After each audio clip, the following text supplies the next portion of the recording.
guys, welcome back to my YouTube channel. My name is Daniel Madhaga. So if you're new, kindly subscribe, hit the subscribe button. Don't forget to support through that. I'll be very grateful for that. And remember, I have my own book. I wrote my own book. It's called Beginner Guitar Lesson. I will leave my email address for anyone who is interested to buy.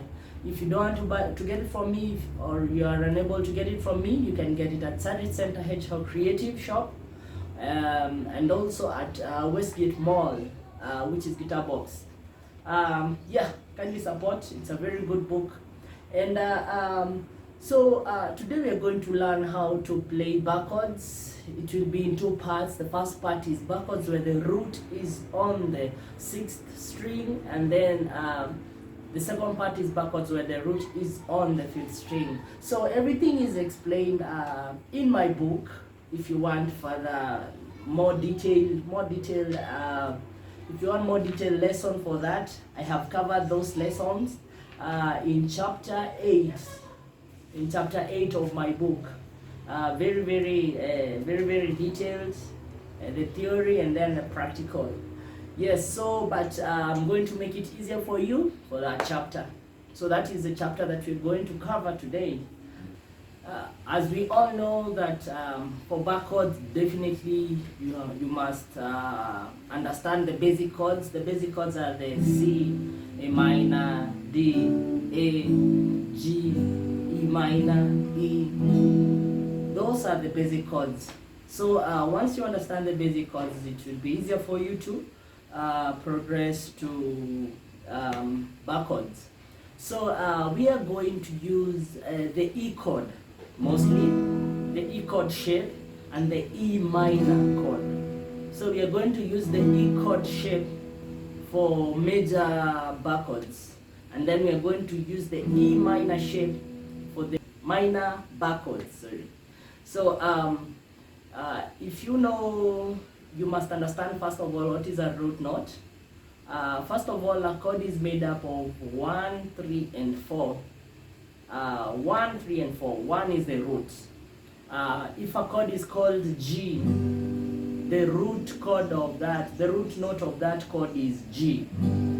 If you are playing A chord, the root note for that chord is A. If you are playing a D, the root note for that chord is D. So in this case, for the Barre chords where the root is on the 6th, the root now will be on the 6th.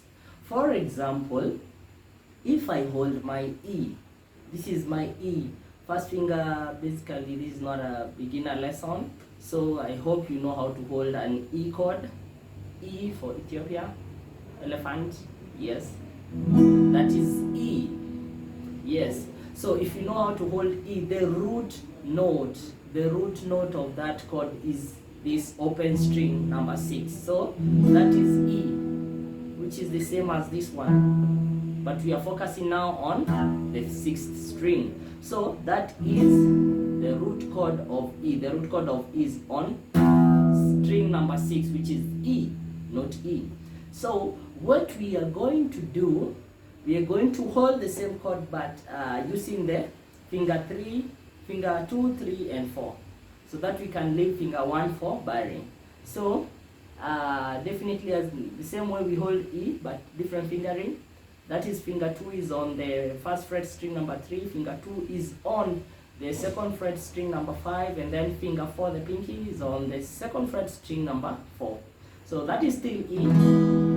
It is the fingering that we've changed, so that we can allow finger 1 to bar, like so. In my case now, actually it's not doing anything there. It's just for illustration.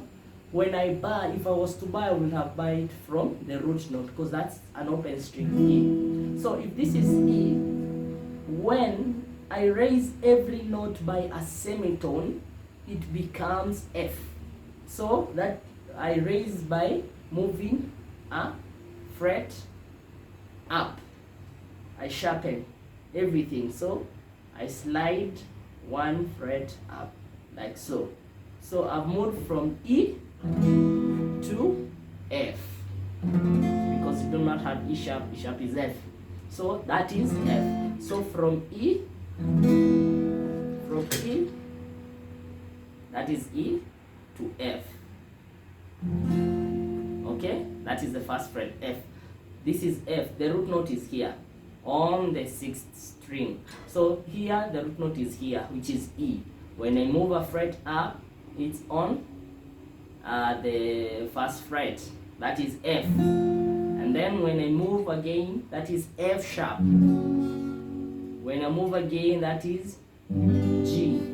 When I move again, that is G sharp. And then A. And then A sharp.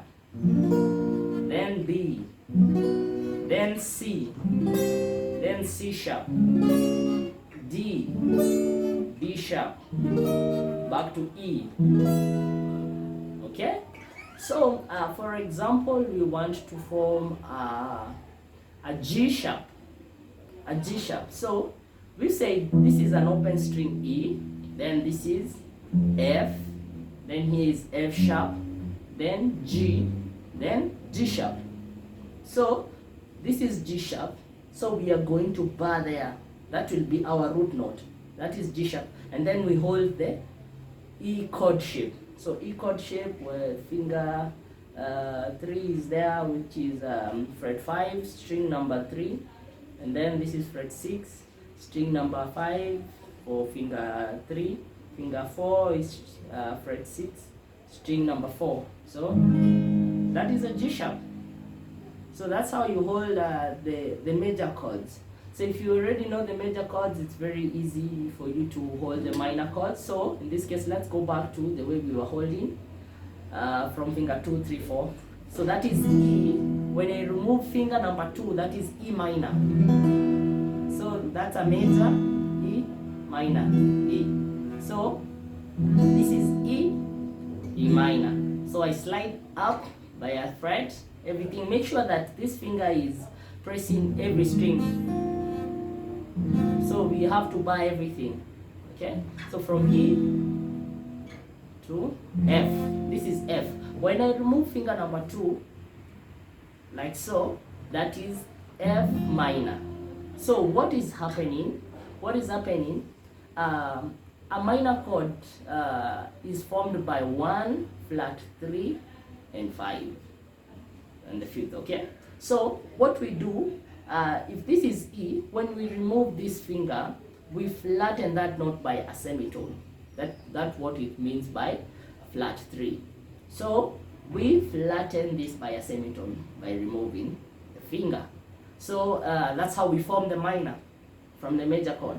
Okay? If this is E, E minor, F, F minor, F sharp minor, G, G minor, G sharp minor, A minor, and so on and so forth.